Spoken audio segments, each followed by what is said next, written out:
Mike Flynn is a fine person, and I asked for his resignation. He respectfully gave it.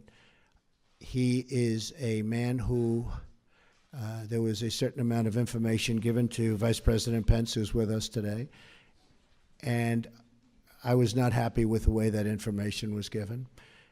He didn't have to do that because what he did wasn't wrong. What he did in terms of the information he saw, what was wrong was the way that other people, including yourselves in this room, were given that information.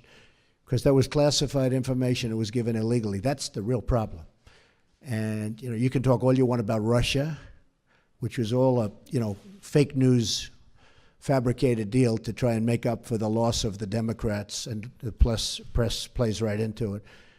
In fact, I saw a couple of the people that were supposedly involved with all of this. They know nothing about it. They weren't in Russia. They never made a phone call to Russia. They never received a phone call. It's all fake news. It's all fake news. The nice thing is I see it starting to turn, where people are now looking at the illegal, all right, I think it's very important, the illegal giving out classified information. It was, and let me just tell you, it was given out like so much. I'll give you an example. I called, as you know, Mexico. It was a very, very confidential, classified call, but I called Mexico. And in calling Mexico, I figured, oh, well, that's nice. I spoke to the president of Mexico, had a good call. All of a sudden, it's out for the world to see. It's supposed to be secret. It's supposed to be either confidential or classified in that case. Same thing with Australia. All of a sudden, people are finding out exactly what took place. The same thing happened with respect to General Flynn. Everybody saw this. And I'm saying, the first thing I thought of when I heard about it is, how does the press get this information that's classified? How do they do it? You know why? Because it's an illegal process, and the press should be ashamed of themselves. But more importantly, the people that gave out the information to the press should be ashamed of themselves. When I looked at the information, I said, I don't think he did anything wrong. If anything, he did something right. He was coming into office. He looked at the information. He said, that's fine. That's what they're supposed to do. They're supposed to be, and he didn't just call Russia. He called and spoke to both ways. I think there were 30-some-odd countries. He's doing the job. He was just doing his job. The thing is, he didn't tell our vice president properly, and then he said he didn't remember. So either way, it wasn't very satisfactory to me. And I have somebody that I think will be outstanding for the position.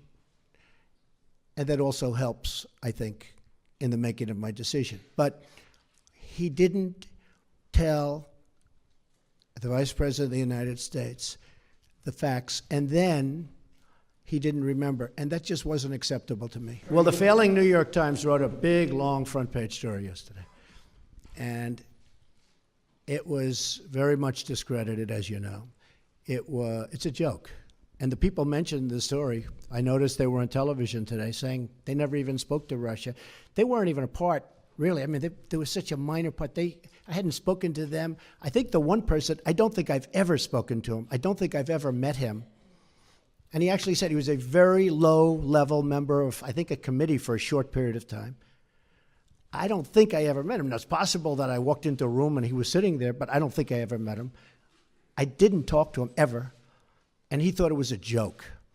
The other person said he never spoke to Russia, never received a call, look at his phone records, et cetera, et cetera.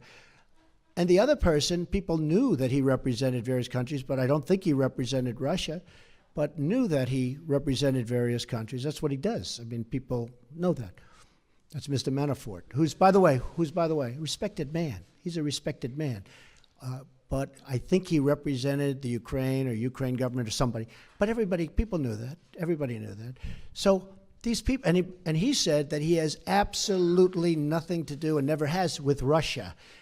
And he said that very forcefully. I saw his statement. He said it very forcefully. Most of the papers don't print it because that's not good for their stories. So the three people that they talked about all totally deny it. And I can tell you, speaking for myself, I own nothing in Russia. I have no loans in Russia. I don't have any deals in Russia. President Putin called me up very nicely to congratulate me on the win of the election. He then called me up extremely nicely to congratulate me on the inauguration, which was terrific. But so did many other leaders, almost all other leaders from almost all other countries. So that's the extent. Russia is fake news.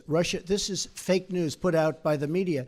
The real news is the fact that people, probably from the Obama administration, because they're there, because we have our new people going in place right now. As you know, Mike Pompeo is now taking control of the CIA.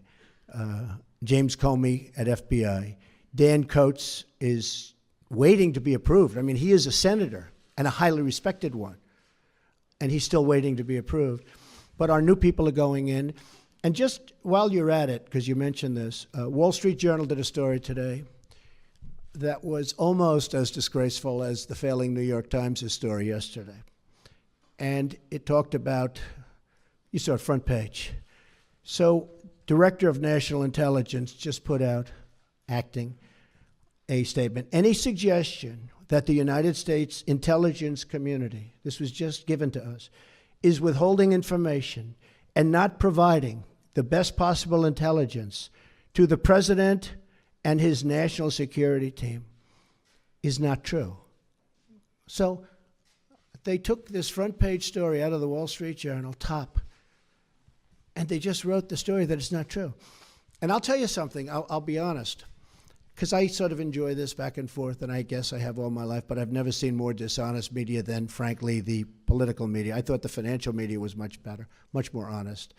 But I will say that I never get phone calls from the media. How do they write a story like that in the Wall Street Journal without asking me? Or how do they write a story in the New York Times, put it on front page? That was like the story they wrote about the women and me. Front page, big, massive story.